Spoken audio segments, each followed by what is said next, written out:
आज जो हम लोग प्रॉब्लम कर रहे हैं उसका नाम है super power problem, right? Super power.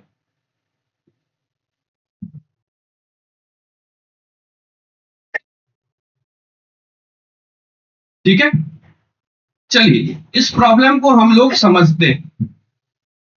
इस प्रॉब्लम में करना क्या है? इस प्रॉब्लम में करना यह है कि a पावर b मॉड्यूल 1337 हमें निकालना है। ये मुझे निकालना है। अब ये कैसे हम लोग निकालेंगे? सर ये मॉड्यूल 1337 क्यों? रीजन समझाता हूं, इसके पीछे रीजन समझाता हूं। यहां पे a एक पॉजिटिव इंटीजर है, a एक पॉजिटिव इंटीजर है,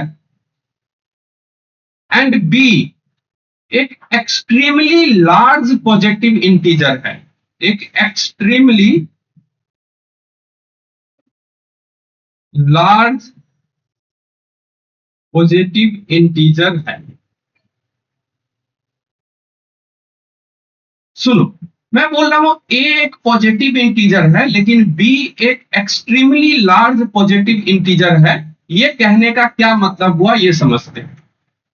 a जो है ना, वो वेरिएबल जो इंट डेटा टाइप की हेल्प से बना है उसमें स्टोर हो जाएगा। जैसे कि मैं लिखता हूं अगर इंट x, तो ये x का रेंज है। ये x क्या है? एक वेरिएबल है, एक कंटेनर है जिसका कि एक रेंज है, राइट? इसका तुम मान लो इसका मिनिमम रेंज है 2 पावर 32 माइनस से 2 पावर 32 31 माइनस 1, इसका रेंज होता है इंट का, मान लेते हैं। ठीक है, यही समथिंग कुछ होता है। ये आवाज आ रहा है इससे। अरे थोड़ा देर तुम बैठो, सही हो जाएगा, एसी चलेगा ना, सही हो जाएगा।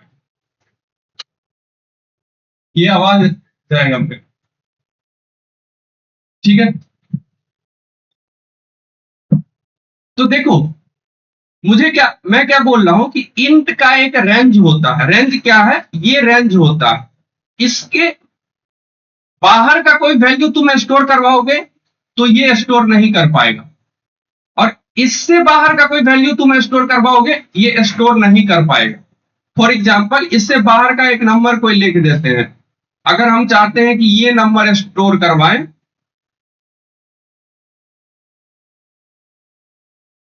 सपोज करो हम चाहते हैं ये नंबर स्टोर कराएं इस x नाम के वेरिएबल में, तो ये इस नंबर को स्टोर नहीं कर पाए, राइट? क्योंकि इसका एक रेंज है, x का एक रेंज, राइट?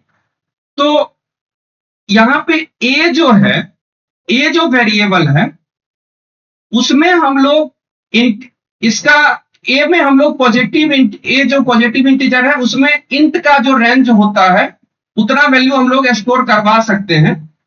ए में तो स्टोर करवा सकते हैं, लेकिन be extremely large positive integer है, तो ये बियॉन्ड द रेंज वाला वैल्यू को हम लोग स्टोर बी में नहीं करवा सकते। तो अगर मुझे इस डेटा को स्टोर करवाना है तो ये डेटा तो वो वेरिएबल जो लॉन्ग की हेल्प से बना है उसमें भी हम लोग स्टोर नहीं करवा सकते। इसीलिए इस डेटा को स्टोर करवाने के लिए हम लोग एरे यूज करेंगे। क्या यूज करेंगे? एरे। तो हम लोग क्या करेंगे कि इस तरीके से एक एरे बना लेंगे। देखो इस तरीके से एक एरे बना लेंगे और यहां पे स्टोर कर लेंगे 4 9 7 9 4 2 3 4 9 3 2 1 9, ये हम स्टोर करा लेंगे। ये zero index, first, second, third, fourth,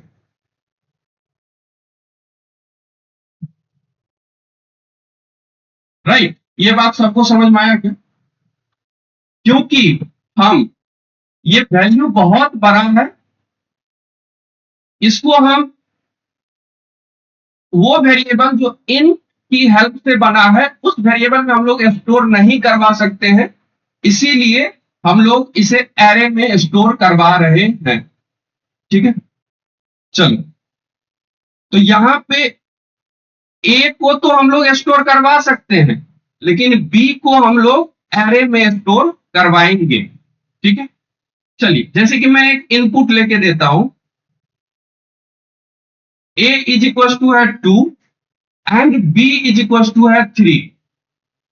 b को हम एरे फॉर्मेट में स्टोर कर रहे हैं क्योंकि b is a extremely large positive integer. तो इसमें क्या निकालना है, a power b। a power b इस केस में आउटपुट क्या होगा, 2 पावर 3 दैट इज 8। चलो मान लो कि हमारे पास इनपुट है, a में है 2 एंड b में है 1,0। इसका मतलब मुझे निकालना है 2 पावर 10। तो 2 पावर 10 का आउटपुट क्या होगा, 10 to 4, राइट। ठीक है, चलो सपोज करो कि हमारे पास इनपुट है, a में है 1 एंड b में है 4 3 3 8 5 2। तो 1 पावर कुछ भी करेंगे, 1 पावर 4 3 3 8 5 2 ये हुआ, इसका आउटपुट आएगा 1। तो इस केस में आउटपुट आएगा 1। ठीक है, मान लो कि इनपुट है हमारे पास a is equal to 2 and b is equal to 1 1। इसका मतलब हुआ 2 पावर 11, और 2 पावर 11 का मतलब हुआ 10 to 4 into 2 दैट इज ये वैल्यू। ठीक है, लेकिन सुनो, मुझे क्या रिटर्न करना है, मुझे रिटर्न करना है a पावर b मॉड्यूल 1337। इसका मतलब क्या हुआ, इसका मतलब ये हुआ कि 1337 से ग्रेटर यदि नंबर हमारे पास आता है, 1337 से ग्रेटर यदि हमारे पास नंबर आता है तो उसको मॉड्यूल करेंगे 1337। इससे क्या होगा, 1337 से लेस नंबर हमारे पास आ जाएगा। तो अभी देखो कि ये a पावर b जो है ये 1337 से ग्रेटर है, तो हम इसको क्या कर लेंगे, मॉड्यूल कर लेंगे 1337। तो इसका आउटपुट क्या आएगा, 1711 आएगा। ठीक है, ये आउटपुट आ जाए। अच्छा एक बात बताओ, एक बात बताओ मुझे, मैं बोल रहा हूं कि 13 से a पावर b, यदि a पावर b यदि ग्रेटर है 1337 से, तो हम लोग क्या कर रहे हैं, a पावर b मॉड्यूल 1337 कर रहे हैं। तो एक बात बताओ मुझे, यहां भी यदि हम मॉड्यूल करूं 1337, जहां पे a लेस है 1337 से, इस केस में a लेस है, a पावर b लेस है 1337 से, तो यहां भी यदि मॉड्यूल करता हूं 1337 तो क्या आंसर में कोई चेंज आता है, नहीं चेंज आता है, यहां भी आउटपुट 1 ही होगा। क्या इस केस में आंसर में कोई चेंज आया, नहीं सर, यहां भी आंसर वही आएगा। इस केस में कोई चेंज आया, कोई चेंज नहीं आया। इसका मतलब यह हुआ कि जो आंसर होगा उसमें हम मॉड्यूल करेंगे 1337 का, आंसर में कोई चेंज नहीं होगा। अगर छोटा वैल्यू है तो भी कोई चेंज नहीं आने वाला है। क्या इतना बात सबको समझ में आया, मुझे क्या करना है ये समझ में आया। मुझे a गिवन रहेगा, b गिवन रहेगा, मुझे a पावर b मॉड्यूल 1337 निकालना है, जहां पे b एक एक्सट्रीमली लार्ज पॉजिटिव इंटीजर है, a एक पॉजिटिव इंटीजर है, एक्सट्रीमली लार्ज पॉजिटिव इंटीजर है, इसीलिए इसको हम एरे फॉर्मेट में स्टोर करवा रहे हैं। डन, चलिए नेक्स्ट समझते। कोई डाउट है किसी को, चलो अब इस काम को करने का तरीका समझते, क्या होना चाहिए तरीका। तो सुनो, मैं तुम्हें बोलता हूं, अरे सुनो, मैं तुम्हें बोलता हूं कि मुझे 3 पावर 5 कैलकुलेट करके दो। अभी मैं भूल जाता हूं कि b जो है, मतलब पावर जो है वो एक्सट्रीमली लार्ज पॉजिटिव इंटीजर है, इस चीज को मैं भूल जाता हूं। ठीक है, और मैं बोलता हूं कि मुझे अब 3 पावर 5 कैलकुलेट करके दो, उसका प्रोग्राम लिख। तो तुम क्या करोगे, 3 पावर 5 को लिखोगे 3 into 3 into 3 into 3 into 3, 5 times 3 लिख देंगे। ठीक है, अच्छा, इसको हम ऐसे भी लिख सकते हैं 1 into 3, तो ये आउटपुट दिया 3, फिर जो दिया आउटपुट उसको फिर से मल्टीप्लाई किए 3 से, आउटपुट हुआ 9, जो आउटपुट मिला उसको फिर से 3 से मल्टीप्लाई किए 27, जो आउटपुट आया उसको फिर से 3 से मल्टीप्लाई किए 81, जो आउटपुट आया उसको फिर से 3 से मल्टीप्लाई किए 243, राइट। ऐसे हम लिख सकते हैं, ऐसे मेरा आंसर आ रहा है। इसका प्रोग्राम लिखना, तो लॉजिक बना रहा हूं, सुनो। इसको मैं बोल, ये काम हम ये सेम काम, देखो ये सेम काम हो रहा है, राइट, एक ही काम हो रहा है। मैं ये सेम काम कितने टाइम्स कर रहा हूं सर? 1 2 3 4 5, 5 टाइम कर रहे हैं, मतलब जितना पावर है उतना टाइम हम ये काम कर रहे हैं। पावर 5 है तो 5 टाइम ये हम काम किए हैं, 5 टाइम्स किए। यहाँ आई का वैल्यू 1 है, यहाँ आई का वैल्यू 2 है, यहाँ आई का वैल्यू 3 है, यहाँ आई का वैल्यू 4 है, यहाँ आई का वैल्यू 5 है, मतलब हम 5 टाइम ये सेम काम किए। मैं कहता हूं इसे जनरलाइज फॉर्मेट में हम लोग कैसे लिख सकते हैं? सर जनरलाइज फॉर्मेट में ऐसे लिख सकते हैं, देखिए आंसर एक बनाएंगे हम लोग, आंसर ऐसे करके, आंसर इज इक्वल टू लिखेंगे 1, राइट। और हम ऐसे लिख सकते हैं जनरलाइज फॉर्मेट में कि answer is equal to answer into 3, और यहां ये a पावर b है, तो और जनरल फॉर्म में सर लिख सकते हैं आंसर इनटू a, राइट। और ये वाला जो काम है ये मुझे 5 टाइम करना है सर, तो हम लिखेंगे for in i is equal to 1 and 5 is greater than equal to i and i का प्लस प्लस। 5 क्या है सर? b है, यहां पे लिख सकते हैं 5 की जगह पे b। अच्छा, इसको ड्राई रन करते हैं, देखो क्या हुआ, क्या होगा। आंसर हुआ, आंसर इनिशियली है 1, i का वैल्यू इनिशियली है 1, b मतलब 5, 5 is greater than equal to 1, condition true है, ट्रू है तो 1, a का वैल्यू कितना है 3, अब b का वैल्यू है 5, तो i equal to 1, 5 is greater than equal to 1, condition है ट्रू, ट्रू है तो answer equal to answer into a, मतलब 1 इंटू 3 दैट इज 3, तो आंसर में आ गया 3। इसके बाद i का वैल्यू 1 से हो जाएगा, i प्लस प्लस के कारण हो जाएगा 2, 5 is greater than equal to 2, condition है ट्रू, ट्रू है तो आंसर में 3 है, तो 3 इंटू 3 दैट इज 9, आ गया 9। i का वैल्यू अब हो गया 3, i प्लस प्लस के कारण, 5 is greater than equal to 3, condition true है, तो 9 इंटू 3 दैट इज 27। i का वैल्यू फिर से इंक्रीमेंट होके हो जाएगा 4, i प्लस प्लस के कारण, 5 is greater than equal to 4, condition true है, 27 इंटू 3 मिलके हो गया 81, 81। इसके बाद फिर से होगा i प्लस प्लस मिलके हो जाएगा 5, i प्लस प्लस के कारण 5 is greater than equal to 5, condition है ट्रू, 81 इंटू 3 दैट इज 243।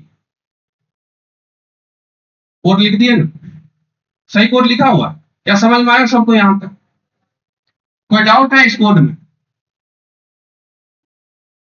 अरे हाँ या ना बोलो, पक्का डन। तो हम लोग ये कोड सीख गए, ये कोड होगा, राइट।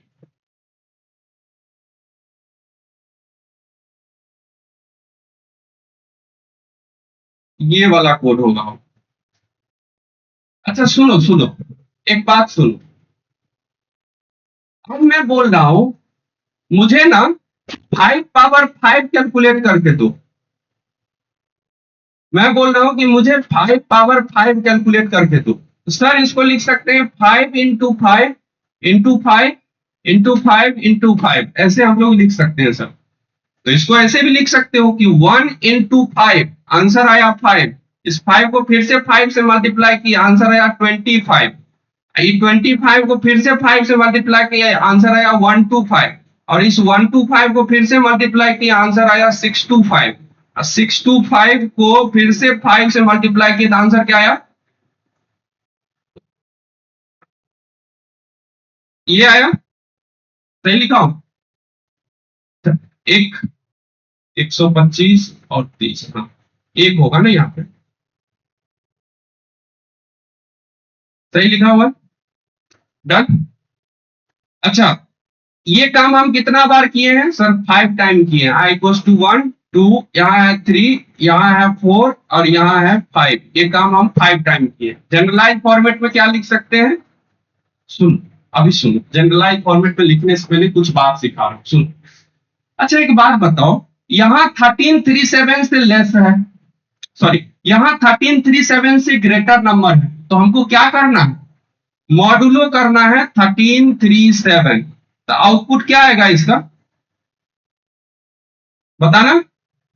85 समथिंग आएगा, ठीक है 85 में। चलो, ये से हम दो तरीके से काम कर सकते हैं। पहला चीज कि अगर मेरा आंसर इस 1337 से ग्रेटर है तो हम मॉडुलो लिखेंगे, मॉडुलो लगा के आंसर निकालेंगे, और यदि लेस है तो उसमें मॉडुलो नहीं लगाएंगे, एक ये तरीका। और दूसरा तरीका ये है कि सर मॉडुलो भी लगा रहे हैं ना तो कोई आंसर में फर्क नहीं आ रहा है, तो इफ लगाने की कोई जरूरत नहीं, तो हम लोग ऐसे लिख लेंगे 625। यहां भी मॉडुलो करें 1337 तो ये भी देगा 625, यहां भी करें 1337 तो 25, यहां करें मॉडुलो 1337 तो 5। इसका मतलब ये चीज तुम्हारे दिमाग में जाना चाहिए कि आंसर में मॉड्यूलो 1337 कर रहे हैं तो आंसर में कोई चेंज नहीं हो रहा। तो कहीं भी अगर मॉड्यूलो करूं ना 1337 तो ये बात दिमाग में रखना कि आंसर में कोई चेंज नहीं आने वाला, राइट? ये बात दिमाग में रख। इसको जनरलाइज फॉर्मेट में क्या लिख सकते हैं मेरे भाई? तो जनरलाइज फॉर्मेट में हम लोग लिख सकते हैं इसको कि सर आंसर को इनिशियलाइज करेंगे 1 से और एक लूप चलाएंगे for in i is equal to 1, b is greater than equal to i and i का प्लस प्लस, और लिखेंगे answer equal to answer into a modulo 1337। ये हम लोग लिख देंगे, ये हम लोग लिख देंगे, राइट? ये मेरा होगा आंसर। इसमें कोई डाउट है किसी को? कोई डाउट है क्या? नहीं। तो हम a पावर b निकालना सीख लिए, जहां पे a b अभी पॉजिटिव इंटीजर है, b extremely large positive integer नहीं, राइट? अब हम लोग अपने ओरिजिनल प्रॉब्लम पे आएंगे, बट इससे पहले इसको थोड़ा कंपाइलर पे इस कोड को रन करवा के देखते हैं। आते हैं कंपाइलर।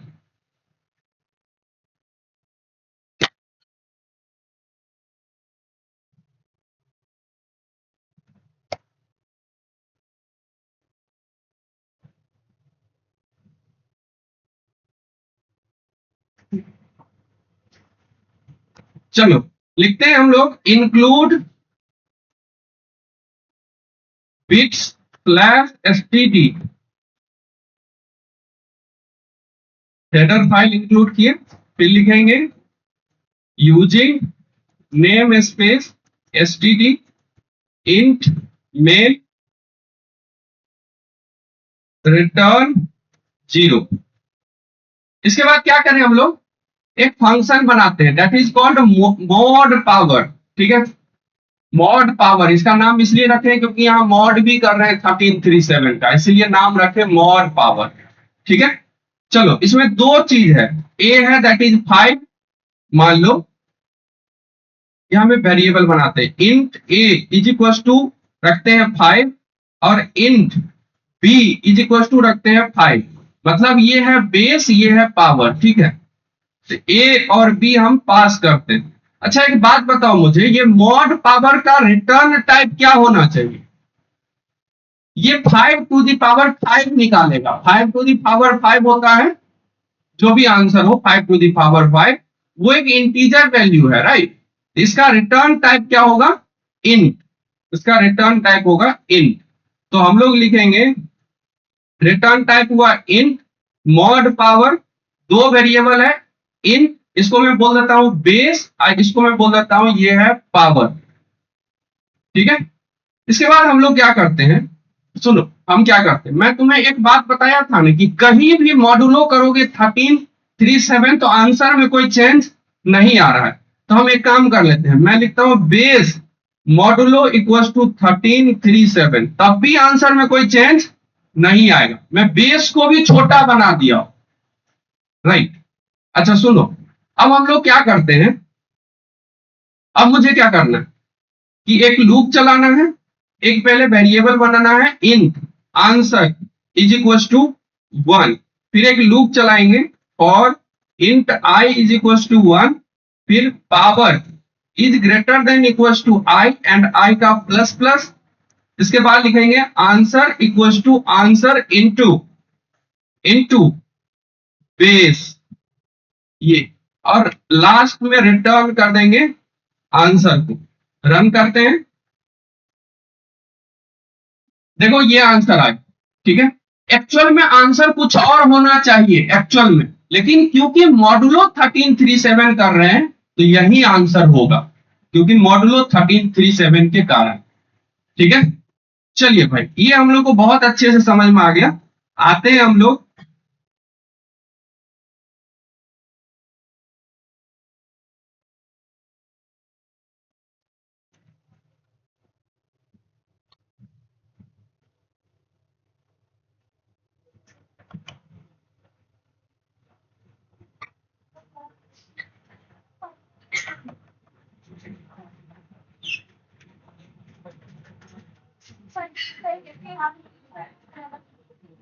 चलो ये कोड हम लोग लिख दिए, राइट, ये कोड हम लोग लिख दिए।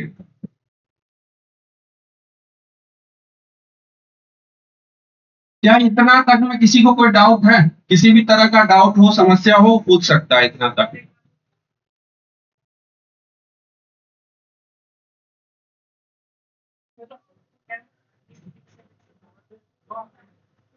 अच्छा अच्छा, ये वाला यहां भी करना था ना, तो सॉरी ये हो गया मॉड 13, ये बहुत अच्छा, 4 5। ठीक है, कोई डाउट है किसी को? चलो बहुत अच्छा, अब हम लोग सीखते हैं। अभी तक सिर्फ इस क्वेश्चन का ट्रेलर चल रहा था, अब हम लोग आते हैं इसके पिक्चर पे। ठीक है, ये क्वेश्चन का जो बेस था वो मैं अभी तक कवर किया हूं। अब हम लोग ओरिजिनल क्वेश्चन पे आते हैं। सर ओरिजिनल क्वेश्चन तो ये था कि a is equal to, suppose a is equal to 2 given है और b एक extremely large positive integer, right, लेकिन ये एरे फॉर्मेट में है, जैसे कि 1 2 3 4 5 समथिंग करके होगा। ठीक है, सुनो, इस चीज को समझ जाओगे ना तो क्वेश्चन कर लो, इस चीज को बहुत अच्छे से समझना। क्या मैं इसको इस तरीके से लिख सकता हूं, क्या मैं इसको इस तरीके से लिख सकता हूं कि 2 पावर 1,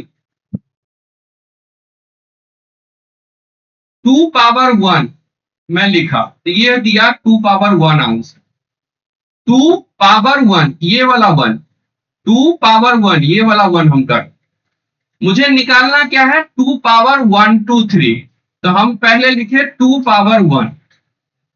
ये जो आंसर दे रहा है उसको हम लोग क्या कर रहे हैं, 2 पावर 1 टू दी पावर 10 कर रहे हैं इनटू, फिर से लिख रहे हैं 2 पावर 2, तो ये कितना हो जाएगा, पावर पे पावर पावर मल्टीप्लाई होगा तो 2 पावर 10 और 2 पावर 2 2 पावर 12, ये हो गया तुम्हारा 2 पावर 12। फिर हम क्या करते हैं 2 power 12 raise to the power 10 करते हैं, इनटू करते हैं 2 रेस टू दी पावर ये वाला 3, ये कितना होगा, पावर पे पावर पावर मल्टीप्लाई होगा तो 2 पावर 120, 2 पावर 3, तो अगर बेस सेम हो तो पावर ऐड होता है तो 2 पावर 123, देखो आ गया ना 2 पावर 1, नहीं समझ में आया क्या इस, आ गया। चलो क्या मैं इसको ऐसे भी लिख सकता हूं 1 पावर 10 इंटू दिस, राइट, ऐसे भी हम लोग लिख सकते। अच्छा 2 पावर 0 लिख दो, 2 पावर 0 पावर 10, कोई दिक्कत नहीं। चलिए भाई, इसका अब हम लोग एक बात बताओ मुझे, मैं एक और एग्जांपल देता हूं, जिसको समझ में नहीं आया उसके एक और एग्जांपल समझे।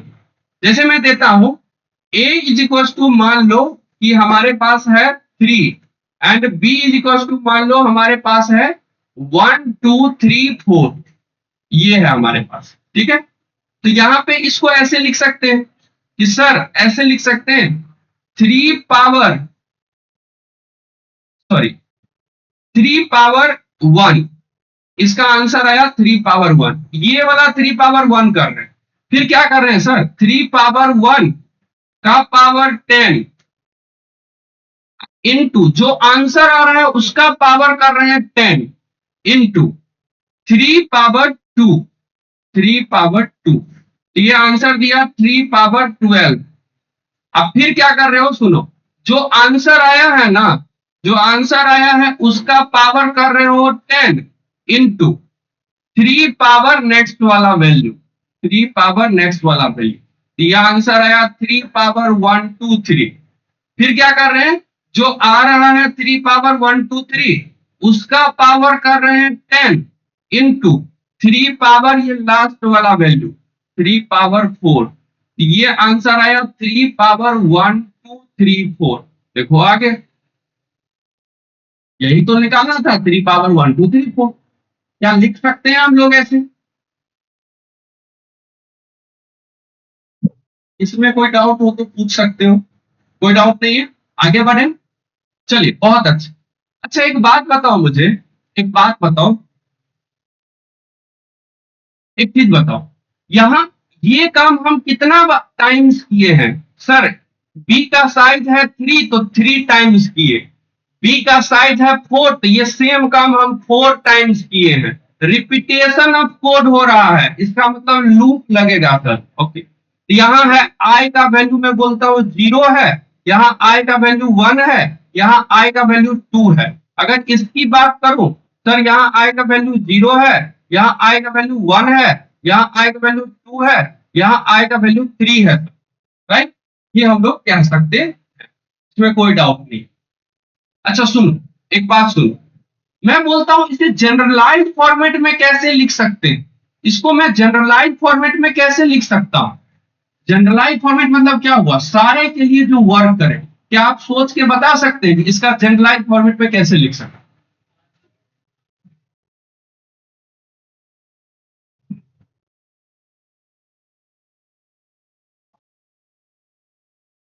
तो मुझे टर्म पूरा बताओ लिख के proper. Answer equals to answer power 10 into, कैसे, into A power first element, first element नहीं, यहां पे क्या, इसको भी जनरलाइज करो, आई, राइट, बहुत से। तो हम लोग इस तरीके से लिख सकते हैं, तो इसको मैं बोलता हूं जनरलाइज फॉर्मेट में कैसे लिख सकते हैं सर? जनरलाइज फॉर्मेट में इस तरीके से लिख सकते हैं कि आंसर को यदि मैं इनिशियलाइज करता हूं 1 से, आंसर को मैं यदि इनिशियलाइज करता हूं 1 से, तो मैं लिखूंगा आंसर का पावर 10 हो रहा है सर हमेशा। देखो ना, आंसर पावर 10 मतलब ये आंसर आया, फिर आंसर पावर 10, ये आंसर आया, फिर आंसर पावर 10 हो रहा है सर। इनटू 2, 2 क्या है सर? ए। और ये क्या है? 1 2 3 क्या है? 1 2 3 क्या है? ये एरे का एलिमेंट है। तो अगर मुझे 1 एक्सेस करना है तो क्या लिखूंगा? मैं लिखूंगा बी ऑफ 0। मुझे ये एक्सेस करना है तो क्या लिखूंगा? मैं लिखूंगा बी ऑफ 1। मुझे ये एक्सेस करना है तो क्या लिखूंगा? मैं लिखूंगा बी ऑफ 2। ये एक्सेस हो जाएगा। यहां पे हम लोग जनरलाइज फॉर्मेट में सर लिख सकते हैं बी ऑफ आई, जहां पे आई चलेगा for in I is equal to 1, इसके बाद b of size is greater than equals to i, and लिख सकते हैं आई का प्लस प्लस, और ये रहा, ये देखिए हो गया।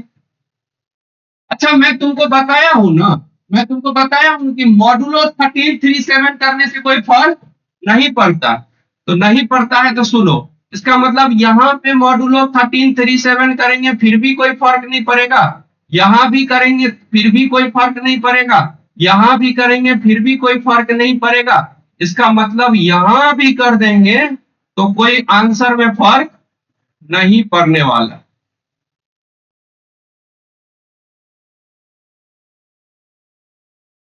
तो इसका कोड ये हुआ, इतना कोड हुआ मेरे भाई, मेरे बंधु, इतना कोड हुआ, ठीक है।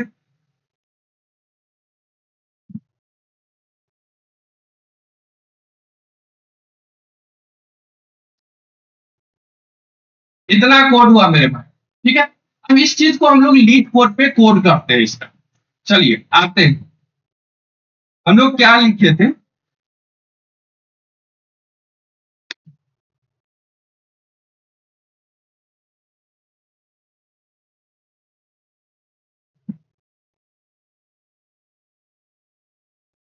ये रहा,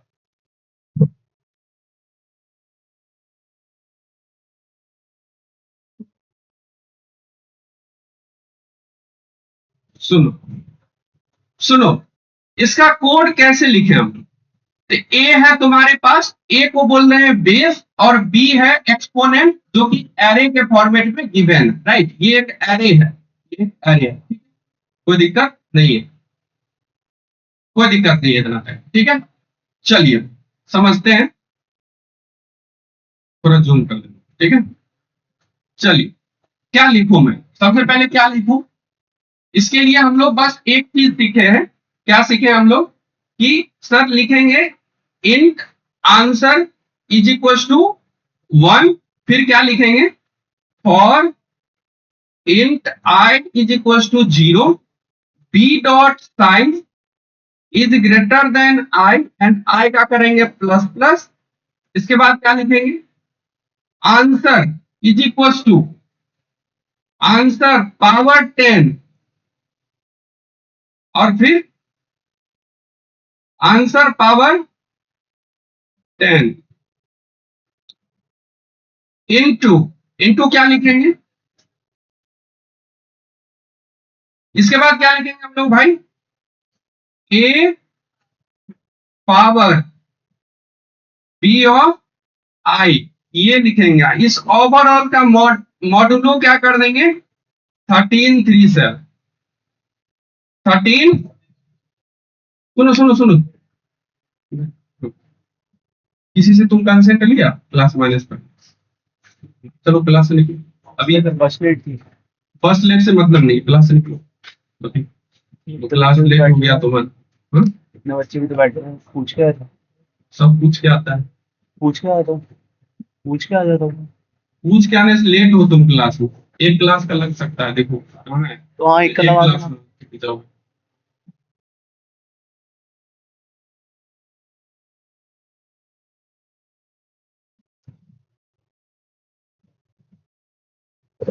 तुम लोग के पास ये मैनेज नहीं है, क्लास मैनेज टीचर से पूछा जाता है भाई, हम्म, ये भी नहीं है।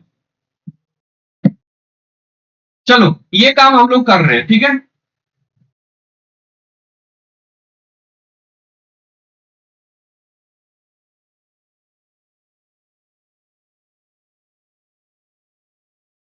किसी भी क्लास में 9:30 के बाद आओगे, याद रख लेना अलाउ नहीं है क्लास में। तुम यदि सोचोगे कि फर्स्ट का लग जाएगा, सेकंड का तो सर देंगे, फर्स्ट ऐसा नहीं है, ये 2 आवर्स का क्लास है, 2 आवर्स पूरा अटेंड करोगे तभी अटेंडेंस लगेगा, नहीं तो नहीं लगेगा, याद रख लेना, ठीक है। आप बीच में नहीं आ सकते, क्लियर है ये चीज। आप बीच में आए भी ना, नहीं तो आपको लौटाया जाएगा क्लास। मैं आज अलाउ कर दिया हूं, but from the next time this is not allow, ठीक है। चलो सुनो,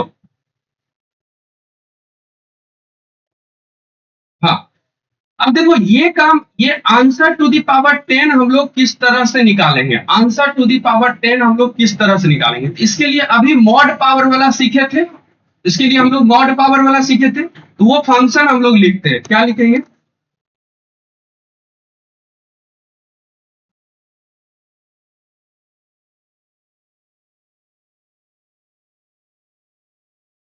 क्या लिखे हम लोग बताओ, इंट मॉड पावर, फिर क्या लिखूं, int base int power, right. इसके बाद हम लोग क्या लिखे थे, base modulo is equals to 1337, right. इसके बाद हम लोग क्या किए थे, एक एक आंसर नाम का वेरिएबल बनाए थे, इनिशियलाइज किए 1 से, for in I is equals to 1, फिर power is greater than equals to I का प्लस प्लस, फिर इसके बाद लिखेंगे answer equals to answer into क्या लिखेंगे, बेस, और इसका हम लोग मॉडुलो कर लेंगे 1337 का।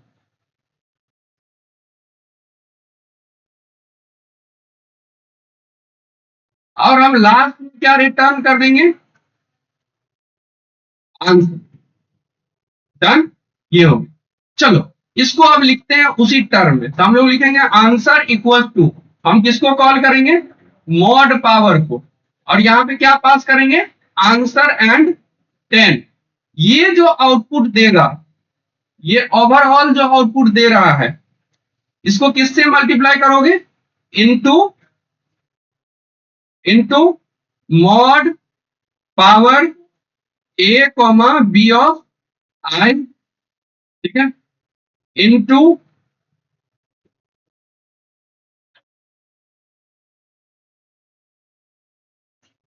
मॉडुलो 1337। डन। और लास्ट में हम लोग रिटर्न कर देंगे आंसर को। ये कोड लिखना जरूरी नहीं है ना, ये तो समझाने के लिए लिखा हूं मैं, ठीक है। रन करें, चलो एक्सेप्ट हो गया, सबमिट कर, डन, ठीक है।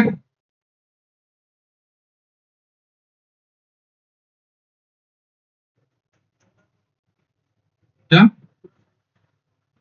कोड यहां पे रख देता हूं।